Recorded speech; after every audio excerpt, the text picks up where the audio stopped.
Cinema release ஆனவனே hero மதிக்கிற மாதிரி operation Sindoor முடிஞ்சிருச்சு, சூப்பர் சூப்பர் சூப்பர். ஒரு அரசியல்வாதி தன்னுடைய பிள்ளை அரசியல்வாதி ஆக்கிட்டு என் பிள்ளை மந்திரி ஆயிரணும், என் பிள்ளை அமைச்சர் ஆயிரணும் அப்படின்னு பார்க்கும். அது பிஜேபிக்கு தான் தெரிஞ்சிருக்கு. என்னது, இந்தியால ரோடு போடணும் அப்படிங்கிறது. அனுமார் செஞ்ச மாதிரி அசாத்தியமான விஷயம் அது. ஆபரேஷன் சிந்தூர் முடிஞ்சிருக்கும் போது கர்கில் வார் பத்தின என்ன நினைவு அப்படின்னா, சுதந்திர போராட்டத்தை பற்றி நம்ம இன்னும் பேச வேண்டி இருக்குது. இன்னுமே பேசிட்டு கூட நிறைய பேருக்கு தெரியல. சுதந்திரம் ஏதோ காசு கொடுத்து வாங்கி ஒரு பண்டமாற்று முறையில் வாங்கின மாதிரி நினச்சிட்டு இருக்கிறாங்க. எவ்வளோ பேர் ரத்தம் செஞ்சுருக்காங்க அப்படிங்கிறது தெரியல.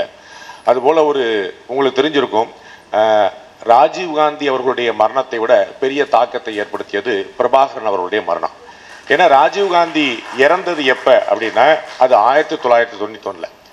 பிரபாகரன் அவர்கள் இறந்தது எப்போன்னா 2009. அப்போ அந்த வித்தியாசம் ரொம்ப பெருசாக இருக்குது. இன்னைக்கு ஒரு 25-30 வயசு இருக்கக்கூடிய பிள்ளைகளுக்கு பிரபாகரனை தெரிஞ்ச அளவுக்கு ராஜீவ்காந்தியை தெரியறது இல்லை. அதான் ரொம்ப முக்கியமான பிரச்சனை. அப்போ என்ன அப்படின்னா, நமக்கு 25 வருஷத்துக்கு முன்னாடி கர்கில்ல கிட்டத்தட்ட 500 பேர் இந்த இடத்துல இருக்கிறதுக்கு எவ்வளவு இருக்கீங்களோ அதுக்கு குறையாத ஆட்கள் தங்களுடைய உயிரை தியாகம் செய்திருக்கிறார்கள். நம்ம பார்க்கணும், இழந்திருக்கிறார்கள் பார்க்கணும். இழக்க போறோம்னு தெரிஞ்சு ரொம்ப முக்கியமான விஷயம் அதுதான்.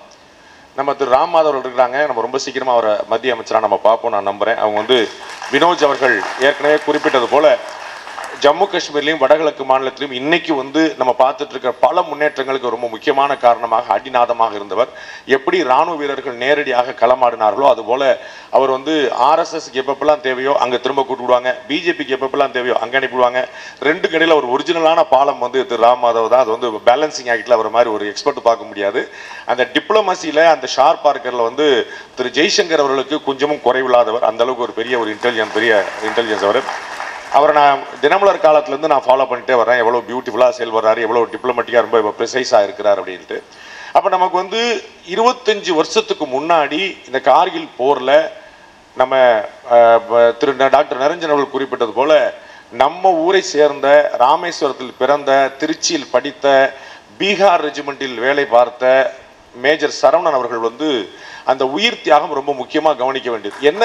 என்ன கவனிக்க வேண்டியது அப்படின்னா, அவர்கள் இருந்தது 16,000 அடி மேலே. பாகிஸ்தான் இந்த பில்டிங் ஒரு 70 அடிங்க அந்த உயரம், ஒரு 70 அடி உயரம். இப்போ 16,000 அடினா கொஞ்சம் கற்பனை பண்ணி பாருங்க. நான் கேதார்நாத் பத்ரிநாத் யாத்திரைக்கு போனேன். கேதார்நாத்தில் போய் மேலே இறங்கி இத்தனைக்கு ஹெலிகாப்டர்லாம் போனேன்.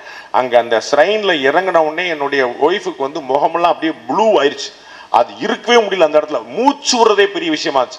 அப்ப நம்முடைய ராணுவ வீரர்கள் தன்னையும் சுமந்து தன்னுடைய ஆயுதங்களையும் சுமந்து அங்க இருக்கக்கூடிய எத்தனை நாள் அங்க இருக்க தெரியாம உணவுப் பொருட்களையும் சுமந்து எதிரியும் தாக்குறதுக்கான குறி வச்சிருக்கணும்னா என்ன மனோதிடம் இருக்குன்னு யோசிச்சு பாருங்க. அங்கெல்லாம் சர்வை பண்றதே இருக்கிறதே ஒரு சாதனை. அங்கெல்லாம் நீங்க பேரால டியூட்டில இருந்தீங்கனாலே இது பெரிய சாதனை. ஆனா அங்க எதிரியை பார்க்கணும். இன்னும் சொல்ல போனா முக்கியமான விஷயம் பாத்தீங்கன்னா, நான் சொன்ன கேதார்நாத் 11,000 அடி. ஆனா இந்த கர்கில்ல மேஜர் சரவணன் எதிர்கொண்டது 16,000 அடி. 6,000 அடி கூட. அங்க அவருக்கு மேல எதிரி இருக்கிறாங்க. கொஞ்சம் அந்த விஷுவலைஸ் பண்ணி பாருங்க. எதிரி மேல அப்படின்னா அட்வான்டேஜ் அவருக்கு, நாம கீழே. அப்ப இங்க இருந்து கொஞ்சம் கொஞ்சமா தான் போய் நம்ம பண்ணோம். இன்னைக்கு நரேந்திர மோடி இருக்கிறாரு, ட்ரோன் இருக்கு, படக்குன்னு போய் அடிச்சுட்டு வந்துடலாம். அன்னைக்கு ட்ரோன் ஒண்ணு இல்லவே இல்லை. அது ரொம்ப முக்கியமா புரிஞ்சுக்கணும். அப்ப நம்ம நேரடியாக இந்த பக்கமும் போகணும், அந்த பக்கமும் வரணும் அப்படின்னு பாக்குறோம். அப்ப எதிரியால் நாம் சாவோம் என்று தெரிந்து அந்த இடத்துல ஏறுறது என்ன, அது இந்திய ராணுவ வீரர்கள் தவிர வேற யாருக்காவது துணிச்சல் வருமானு யோசிக்க. அவர் சாகிறதுக்கு முன்னாடி 4 பாகிஸ்தானியர்களை கொன்று விட்டு தான் செத்தார். அவர் சாதாரண விஷயம் இல்ல. டாக்டர் நிரஞ்சன் அவர்கள் குறிப்பிட்டது போல அந்த போர்ல முதல் பலி அவர் என்ன செஞ்சிருந்தாருன்னு ஒரு 20 ஏன்னா 3 மாசம் நடந்த போர். இன்னைக்கு நம்ம 4 நாள் போர் பார்த்து டயர்ட் ஆயிட்டோம். 4 நாள் என்னங்க போர் முடிச்சேன். 3 மாசம் நடந்த போர், மே ஜூன் ஜூலைல. அந்த 3 மாசம் நடந்த போர்ல முதல்ல இப்ப வர்ற 10ஆம் தேதி நினைக்கிறேன், இப்ப நாட் ராங், அவருடைய பிறந்த நாள், மேஜர் சரவணுடைய பிறந்த நாள் ஒரு 10ஆம் தேதி வரப்போகுது. இன்னும் ஒரு வாரத்துல. அவர் இன்னைக்கு இருந்தா 53 வயசு, அன்னைக்கு இருந்தா ஒரு 27 வயசு. அப்ப களத்துல போய் நின்று எதிரிய மேல பார்த்து ராக்கெட் லான்ச்சரால முதல்ல அடிச்சு என்னென்னலாம் செஞ்சாரு, எவ்வளவு பெரிய அசாத்தியமான விஷயங்களை செஞ்சாருங்கிறதே 1 மாசம் 2 மாசம் கழிச்சுதான் ராணுவத்துக்கே தெரிந்தது. அப்ப நமக்கு எப்படி தெரியும் பாருங்க. ஏன் திருச்சியில மேஜர் சரவணன் பேர்ல ஒரு சர்க்கிள் வச்சு அந்த இடத்துல நிப்பாட்டி வச்சிருக்காங்க அப்படின்னா, மேஜர் சரவணன் செய்த விஷயம் அனுமார் செஞ்ச மாதிரி அசாத்தியமான விஷயம். அதான் அசாத்தியமான, சாதாரணமான விஷயம் இல்ல. அப்ப அங்க போய் நின்று 4 வருஷம் தான் ஆச்சு மிலிட்டரியில போய் சேர்ந்து. ரொம்ப முக்கியமான விஷயம், அவருடைய தகப்பனாரும் ஒரு ராணுவ வீரர், லெப்டினன்ட் கர்னலா இருந்தவர். அப்ப அந்த நம்ம எல்லாம் பாக்குறோம், ஒரு அரசியல்வாதி தன்னுடைய பிள்ளை அரசியல்வாதி ஆக்கிட்டு என் பிள்ளை மந்திரி ஆயிரணும், என் பிள்ளை அமைச்சராயிரணும் அப்படின்னு பாக்குறோம். ஆனா ஒரு ராணுவ வீரன் என்னுடைய மகனும் ராணுவ வீரர் ஆகணும்னு சொன்னார்னே அது எவ்வளவு பெரிய தியாகம் பாருங்க. ஏன்னா அவருடைய தகப்பனார் அவரும் ராணுவத்தில் பணிபுரிந்த போதே உயிரிழந்தவர். மேஜர் சரவனுடைய தகப்பனார் லெப்டினன்ட் கர்னல், அவரும் ராணுவத்தில் பணிபுரிந்த போதே உயிரிழந்தவர். அவருடைய மகனை இந்த நாட்டுக்காக கொடுத்தார். அந்த தாயோடைய மனசை யோசிச்சு பாருங்க. தன்னுடைய கணவனும் இந்த நாட்டுக்காக உயிரிழந்திருக்கான், தான் பெத்த பிள்ளையும் இந்த நாட்டுக்காக உயிரிழந்திருக்கான். Just imagine. விக்ரம் பாத்ரா உட்பட பலரை சொல்லலாம். ரெண்டே விஷயங்கள் தான். பாகிஸ்தான்ல நம்மகிட்ட என்னென்னலாம் ராணுவ பலம் இருக்குதோ அது அத்தனையுமே பாகிஸ்தான் இருக்குது, நோ டவுட். ஆனா நம்ம ராணுவர்கிட்ட இருக்கக்கூடிய இன்டெகிரிட்டி, இந்த தேச பற்று அவரிடம் இருக்குதா அப்படின்னா இல்லவே இல்லை. ஏன் அப்படின்னா அவர்கள் பிஹேவ் பண்றது ஒரு ரவுடி மாதிரி. நம்ம தம்பி அருண் சொல்லுவான் ரக்குடு ஸ்டேட் அப்படின்னு சொல்லிட்டே இருப்பான், ஒரு ரோக் ஸ்டேட் சொல்லிட்டே இருப்பான். அந்த மாதிரியான ஒரு கட்டமைப்பு முழுக்க பாகிஸ்தான்ல. ஆனா முழுமையான பவர் இருந்தும் ராணுவ அதிகாரிகள், ராணுவ தளபதிகள் இந்த தேச அரசியல் தலைமைக்கு கட்டுப்பட்டிருக்கிறார்கள். இந்த டிசிப்ளின் உலக வரலாற்றில் பார்க்க முடியாது. அவ்வளவு ஆச்சரியமான விஷயம்.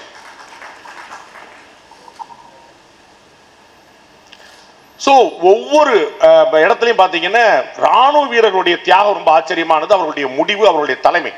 இன்னொரு முக்கியமான விஷயம் இந்த அரசியல் தலைமையோட துணிவு. இந்த டிசிஷன் யார் எடுப்பா அப்படிங்கிற பாக்கணும். எல்லாராலையும் இந்த டிசிஷன் எடுக்க முடியுமான்னு பார்க்கணும். வாங்க சண்டைக்கு போயிடலாம் அப்படின்னு அன்னைக்கு வாஜ்பாய் அவர்கள் எடுத்தார். வாஜ்பாயுடைய காலத்தில் தான் புத்தா லாஸ் அப்படின்னு சொல்லக்கூடிய அணு ஆயுத சோதனை நடத்தப்பட்டது. அமெரிக்காவுக்கு தெரியாம வாஜ்பாய் அவர்கள் பிரஸ் மீட்ல, அவருடைய பிரைம் மினிஸ்டர் இல்லத்துல வந்து அந்த லான்ல பிரஸ் மீட் கொடுக்கிற வரைக்கும் அமெரிக்காவுக்கு தெரியாது நாம் ஒரு அணு ஆயுத சோதனையவே நடத்திட்டோம் அப்படின்னு. அந்த அளவுக்கு வேலையும் பார்த்து அதை சைலண்டா பார்க்கக்கூடிய கெப்பாசிட்டி நம்முடைய பிரதமருக்கு இருந்து. ரொம்ப ஆச்சரியம் பாருங்க. அது பிஜேபிக்கு தான் தெரிஞ்சிருக்கு. என்னது, இந்தியாவில் ரோடு போடணும் அப்படிங்கிறது, இந்தியாவில் அணு ஆயுதம் கொண்டு வரணும்னு. ஒரு வளர்ச்சிக்கு தேவை என்ன விஷயம், 360 டிகிரி இந்தியாவை சேர்ந்த ஒருத்தர் நம்ம ககன்யானுக்கு தயாராகி இன்னைக்கு இஸ்ரோல போய் மேல இருந்துட்டு நாசா வழியா போய் இன்னைக்கு வந்து மேல இருந்து விண்வெளியில இருந்து மட்டும் பேசுறார் சுக்லா. இத மாதிரி பல 360 டிகிரி, அது விண்வெளியாக இருக்கட்டும், ராணுவமா இருக்கட்டும், களப்பணிகளா இருக்கட்டும், இன்ஃப்ராஸ்ட்ரக்சர் டெவலப்மெண்ட், இது அத்தனையிலுமே அவ்வளவு விஷயங்களை அன்றைக்கு வாஜ்பாய் செய்தார், இன்றைக்கு பாரத பிரதமர் நரேந்திர மோடி செய்கிறார். நம்ம பார்க்கணும். ராணுவ வீரர்களை முழுமையாக நம்பி அவர்களுக்கு முழு ஃப்ரீடம் கொடுத்து அதை செய்து காட்டிய தலைமை இந்த அரசியல் தலைமை என்ற ராணுவ தலைமை. எவ்வளவு பெரிய ஆச்சரியமான இன்டெகிரிட்டி பாருங்க. நாமெல்லாம் பாதுகாப்பாக இங்கு நிம்மதியாக அமைதியாக உட்கார்ந்து கொண்டிருக்கிறோம் சொன்னால் இது போன்ற முன்வரிசையில் இன்னைக்கு அமர்ந்திருக்கக்கூடிய நம்முடைய வெட்டரங்கள் அவர்கள் அங்கே அந்த இடத்துல உட்கார்ந்துருக்காங்க. ராணுவ வீரர்களை மதிக்கக்கூடிய போக்கு வந்து சினிமா ரிலீஸ் ஆனவனே ஹீரோ மதிக்கிற மாதிரி ஆபரேஷன் சிந்தூர் முடிஞ்சிருச்சு, super super super, operation Vijay Diwas முடிஞ்சிருச்சு சூப்பர், அது இல்ல. 365 நாளும் எதிர எங்கெங்கெல்லாம் ராணுவ வீரரை பார்க்கிறோமோ அங்கெங்கெல்லாம் அவர்களை மதிக்கப்படணும். எந்த நாடு தன்னுடைய ராணுவ வீரனை மதிக்கிறதோ அதுதான் முக்கியம். யோசிச்சு பாருங்க. சின்ன ஒரே விஷயம் சொல்லி முடிக்கிறேன். ராணுவத்துக்கு வேலைக்கு போறவன் வேலைக்காக போறது இல்லை, அதுக்கு இங்க கூலி வேலை பார்த்துட்டு போயிடலாம். உயிர் தியாகம் பண்ண நேரலாம். பீகார் ரெஜிமெண்ட்ல இருந்தவன் அஸ்ஸாம்ல உட்கார்ந்து மேஜர் சரவணன், அவரை உடனே கிளம்பி கர்கில் போனாங்க. கார்கில் போறதா, எதுக்கு சண்டை நடந்துட்டு இருக்குன்னு ராணுவ சொல்ல முடியாது. மேஜர் சரவணன் ஒரு டீம் லீட் பண்றாரு. அப்ப என்ன செஞ்சிருக்கலாம், தம்பி நீ எல்லாம் மேல போப்பா அப்படின்னு சின்ன பசங்களை பின்னாடி வச்சிருக்கலாம். அவரோட ஜூனியரை அவர் லீட் பண்றார். ஒரு லீடர் எப்படிப்பட்டவரா இருக்கணுங்கிற பாத்துங்க. மேஜர் சரவணன் முன்னாடி போறார். அப்ப நான் அந்த லைனை கிளியர் பண்றேன், பின்னாடி நீ வா சொல்றாரு. அப்ப ஒரு தலைமை எப்படி இருக்கணும் அப்படிங்கிறதுக்கு இந்திய ராணுவம், இந்திய அரசியல் தலைமை எப்பவுமே இருக்கு. அப்ப ராணுவ வீரர்களை 365 நாளும் மதிக்கப்படணும். வெறும் போர்க்காலங்களில் மட்டும் இல்ல. அப்ப ராணுவ அவங்களுக்கு வந்து என்ன கணக்கு இருக்கு, அங்க உட்கார்ந்து பார்த்துட்டு இருக்கக்கூடிய பார்டர்ல உட்கார்ந்து இருக்கக்கூடிய இந்தியாவின் கடைசி கிராமம் சொல்லக்கூடிய இடங்களை உட்கார்ந்து இருக்கிறவங்க ஏன் அந்த பணி புரியணும்? அப்ப அவர்களை, அவர்கள் குடும்பத்தை இந்தியா பார்த்துக் கொள்ளும் என்று சொன்னால் இந்த இந்தியாவை அவர்கள் பார்த்துக் கொள்ள தயாரா இருப்பார்கள். அப்ப அவர்களுக்கான மரியாதை ரொம்ப முக்கியம். அது 365 நாளும் கிடைக்கணும், ஒரு நாள் 2 நாள் இல்ல. ரொம்ப அற்புதமான ஒரு ஆச்சரியமான சிறப்பு விருந்தினர் நம்மகிட்ட வந்து இருக்கிறாரு திரு ராம் மாதவர்கள். அவருடைய பேச்சுக்கு வழிபட்டு ரொம்ப சுருக்கமா முடிக்கிறேன். நன்றி, வணக்கம், ஜெய்ஹிந்த்.